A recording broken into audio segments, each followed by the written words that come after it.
it was the jokes that really like hit me the hardest. Suddenly they were...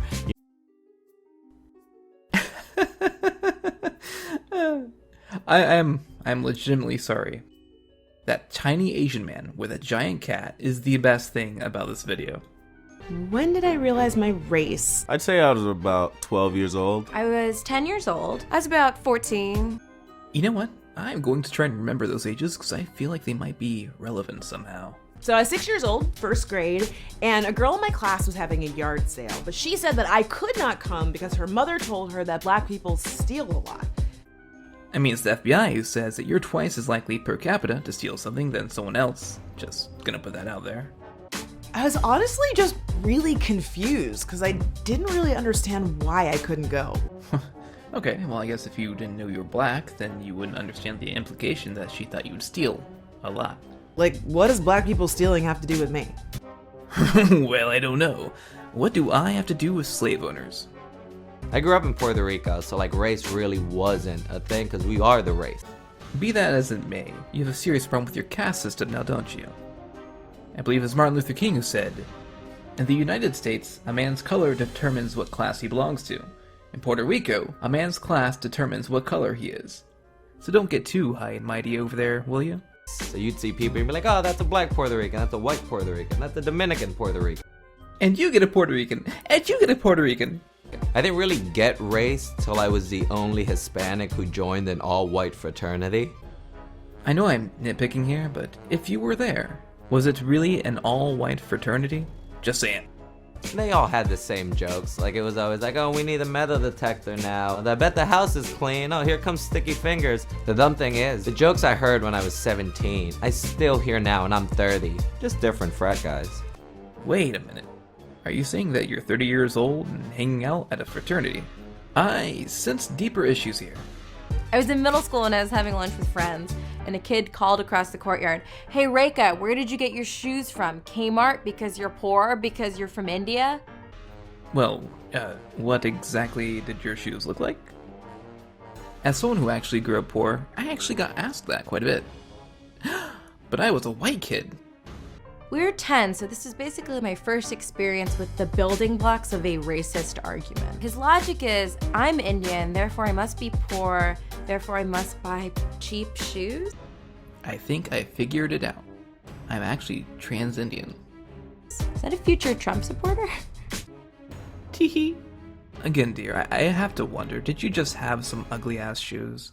When I was 12 years old, I grew up in a predominantly white neighborhood, you know, with a little Spanish, a little black family sprinkled in. Mostly white, a little bit of black, a little bit of Latino. Sounds like a representative population. There was one time, went to my neighbor's house, and we found a trapped squirrel in a cage. What did we do? Man, we freed that squirrel. You gotta free the squirrels, baby. What? No, you don't have to free anything. You don't free wild animals that are trapped purposely. And this was your friend's house? Shouldn't have your friend been like, we shouldn't touch that? Animal control and the neighbors, and they want to tell my mom about what happened. My mom, she sits me down. She says, I know it was you and your friends, but you have to be careful because people are gonna treat you differently. I've never felt like that before, where I knew I was in trouble and my mom didn't like ground me for it. She taught me a lesson. So wait, you fucked up and she didn't punish you? I feel like your mom was a terrible mom. I'm just gonna put that out there. So I was going to this new church where I was surrounded by kids my own age for the first time. And they all, were super nice, but it was the jokes that really hit me the hardest. Whoa, how can they be super nice and they're mocking you? I mean, it sounds like you almost took it in stride. Suddenly they were, pulling their eyes back to imitate mine or speaking to me in broken English. None of the jokes were even good. My eyes are great. Good sir, this is all I have to say to you. Kids ridicule each other. That's not new, buddy. Come on. You should have just come back at them with how bad their math scores were. I was about 14, living in South Louisiana, and it was early one morning. I wanted to go catfishing. So you gotta get in this little boat. It's smaller than a canoe, and you gotta go way out. Oh, I've seen how you guys catfish. With a fucking string in your hands, right? With the mud hole. Yeah, I've seen TV. So I'm getting my friends together, and my one friend who's black. I call bullshit. You're telling me you lived in Louisiana, And you only had one black friend? Louisiana, which is like a third black? Come on. Did you only have like 2 friends? She said no. And I was like, why not? Come on, it's fun, it's danger. And she was like, I'm black. I'm not gonna go seek out danger. Yes. You expect me to believe that she said, no, I'm black. I'm not gonna seek out danger. I feel like that would be something Dave Chappelle would say if he was imitating a white person. Oh, golly gee, I'm black and I won't seek out danger. Really? You expect me to believe that? Come on. That happens to me all the time. Oh. Yeah. Danger happens to them all the time. Perhaps we need to call child services. That sounds like an actual problem. Am I the only one who thinks that? Also, what is with this one? The white one, the white girl in this, the token white girl in this one? Why is she the antagonist in this one? In all of the other ones, the subject was the protagonist. So why is she the antagonist in this one? So I was born in Canada, and when I was about 5 years old, my family moved to the US, and before I could enroll in my public elementary school, they made me take this test, which I thought was like a fun test that every kid had to take. And then I talked to my parents about it, and they were pissed because it was a test for ESOL, which is English for Speakers of Other Languages. I'm from Canada, not China. Never China. Whoa, hold on there, racist. Canada doesn't just speak English, and many parts of Canada are primarily French-speaking. Let's be honest, if your parents had a bit of an accent, maybe the teachers thought you might have a problem with English. Was it really such a burden? So I passed that test. How the fuck did that teach you your race? I went to a small private middle school with about 65 kids, mostly black and Hispanic. I'm so sorry that you went to a private school, you poor bastard. I guess. One time, a blonde-haired, blue-eyed woman came in to speak to us, and my classmate said to her, "You have very beautiful eyes." Whoa, and then I hope your response to your classmate was, "Stop objectifying that woman." And my principal corrected her and said, "No, you have beautiful eyes." It made me kind of understand that the mark of beauty isn't whiteness, it's how you feel about yourself.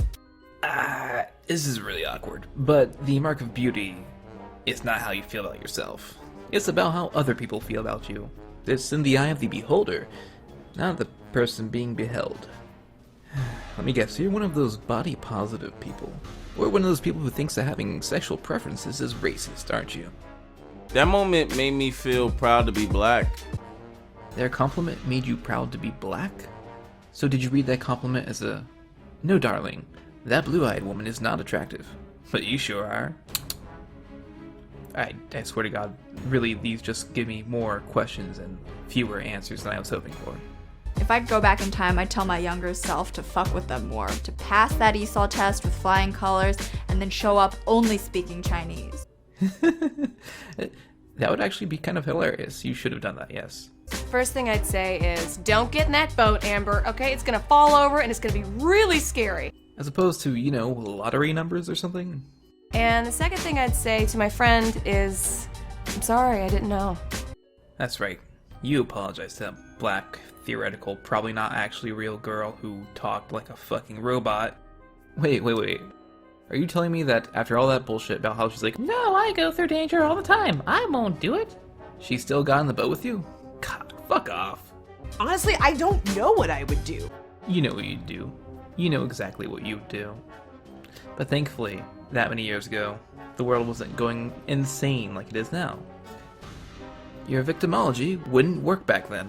Like, part of me thinks I would tell the teacher, but, like, what's she supposed to do? You can't force that girl's mom to not be a racist. It's weird because I don't know what I would have told my 12-year-old self. Again, like, someone who won the Super Bowl. Fucking money, bro. I think that it's good that that happened, because if I didn't get that lesson then... You didn't get a lesson, though. I mean, I guess you learned that people don't like brown people, in your mind. But where's your lesson about not messing with property that's not your own, huh? Did you get that lesson? Because it didn't sound like you did. I could have gotten that lesson in a way different, deadlier way. So I'd rather be about some rabbit squirrels. What if it was about rabid squirrels? What if you got rabies and died? I mean, that's what rabid squirrels are. They have rabies. 12-year-old Joel, just practice your smile for every time a white person thinks they're saying something super clever about your race. You know, just like that. Or be a man, have some nards, and tell them off. Or do like this guy. See, that guy has a sense of humor. You did not. Don't worry, your shoes were awesome. Were they, though? If someone thought you were poor based on your shoes, they were probably pretty jacked. That's what the kids say, right? Well, MTV, you never cease to amaze. Constantly raising that bar for shitty content day after day. That's it for now. Goodbye. Hey everyone. If you like that show, go ahead and hit that like button. And if you want me to make more content, hit the subscribe button. That way I know I'm just not, singing to an empty theater, that kind of thing. Goodbye.